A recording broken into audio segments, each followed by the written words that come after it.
പാവപ്പെട്ടവന്റെ പശു എന്നാണ് ആടിനെ നമ്മളൊക്കെ വിശേഷിപ്പിക്കുന്നത്.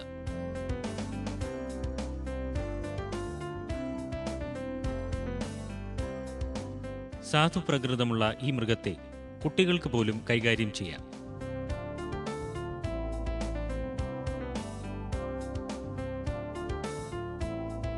അധിക ചെലവില്ല, തൊടിയിലെ ഇലയും പുല്ലും തിന്നു വളരും, മാംസത്തിന് നല്ല വിലയും.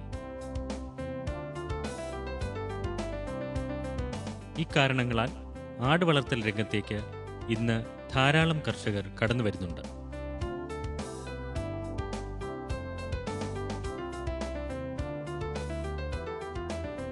പെണ്ണാടിനെ 1 വയസ്സ് പ്രായത്തിൽ ഇണചേർക്കാം.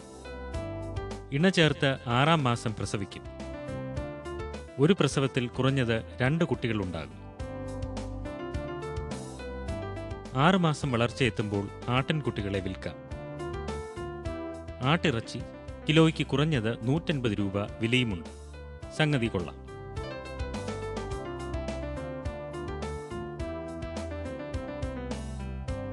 പക്ഷേ ചില കർഷകർക്കെങ്കിലും ഇത് മലർപ്പൊടിക്കാരന്റെ സ്വപ്നം പോലെയായി തീരാറുണ്ട്.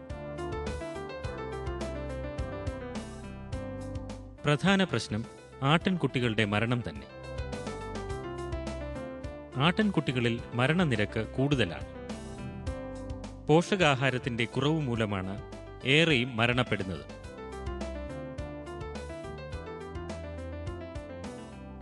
ജനിച്ച് 3 ആഴ്ച വരെ തള്ളയാടിന്റെ പാൽ മാത്രമാണ് ആട്ടിൻകുട്ടികളുടെ ആഹാരം. എന്നാൽ ശരീരവളർച്ചയ്ക്കാവശ്യമായ വിറ്റാമിനുകളും മറ്റ് പോഷകങ്ങളും ഇതിൽ നിന്ന് മാത്രം ലഭിക്കില്ല. ഫലമോ ആട്ടിൻകുട്ടികളുടെ വളർച്ച മുരടിക്കുകയും രോഗപ്രതിരോധ ശേഷി നഷ്ടപ്പെടുകയും ചെയ്യുന്നു. എല്ലുകൾക്ക് ബലക്ഷയം, അംഗവൈകല്യം എന്നിവയും ഉണ്ടാകുന്നു. പോഷകാഹാരം കുറയുമ്പോഴാണ് ആട്ടിൻകുട്ടികൾ മണ്ണ് തിന്നുന്നത്.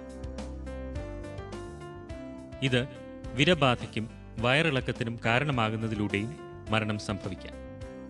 ഇത്തരത്തിൽ ആടുകളിലുണ്ടാകുന്ന മരണം നിയന്ത്രിക്കുന്നതിന് കാൽസ്യം, ഫോസ്ഫറസ് തുടങ്ങിയ മൂലകങ്ങൾ വളരുന്ന പ്രായത്തിൽ കൂടുതലായി നൽകണം. കാൽസ്യം ടോണിക്കുകൾ ഇന്ന് മരുന്ന് കടകളിൽ ലഭ്യമാണ്. കാപ്സോള, കാൽഡാൻ, ഓസോമിൽ, ഓസ്റ്റ് കാൽസ്യം തുടങ്ങിയ പേരുകളിൽ ഇവ ലഭിക്കുന്നു. പ്രസവിച്ച് 1 ആഴ്ച പ്രായമെത്തുമ്പോൾ മുതൽ കാൽസ്യം ടോണിക്ക് കൊടുത്തു തുടങ്ങാം. ആദ്യം തള്ളയുടെ പാൽ കറന്നെടുത്ത് ടോണിക്കും ചേർത്ത് പാൽ കുപ്പികളിൽ നിറച്ചു കൊടുക്കണം. പിന്നീട് ഇവ ടോണിക്ക് മാത്രമായി കുടിച്ചുകൊള്ളും. ടോണിക്കിനൊപ്പം വിരമരുന്ന്, മീനെണ്ണ തുടങ്ങിയവയും ചേർത്ത് കൊടുക്കാം. 1 ആഴ്ച മുതൽ 2 ആഴ്ച പ്രായമെത്തുന്നതുവരെ ദിവസേന 10 മില്ലി ലിറ്റർ വീതവും പിന്നീട് 1 മാസം വരെ 15 മില്ലി ലിറ്റർ വീതവും നൽകണം. 1 മുതൽ 2 മാസം വരെ 20 മില്ലി ലിറ്റർ കാൽസ്യം ടോണിക് നൽകാം. 2 മാസത്തിനു ശേഷം ധാതുലവണ മിശ്രിതം തീറ്റയിൽ കുഴച്ചു കൊടുക്കുന്നതോടെ കാൽസ്യം ടോണിക് കൊടുക്കുന്നത് നിർത്താം. കാൽസ്യം ടോണിക് കൊടുക്കുന്നതിന് ഒരാടിന് 70 രൂപയെ ചെലവ് വരികയുള്ളൂ.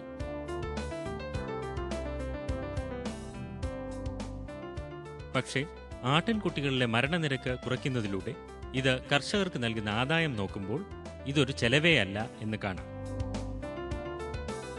ഇനി ആട്ടിൻകുട്ടിക്ക് കാൽസ്യം ടോണിക് കൊടുത്തു വളർത്താൻ മറക്കരുതേ.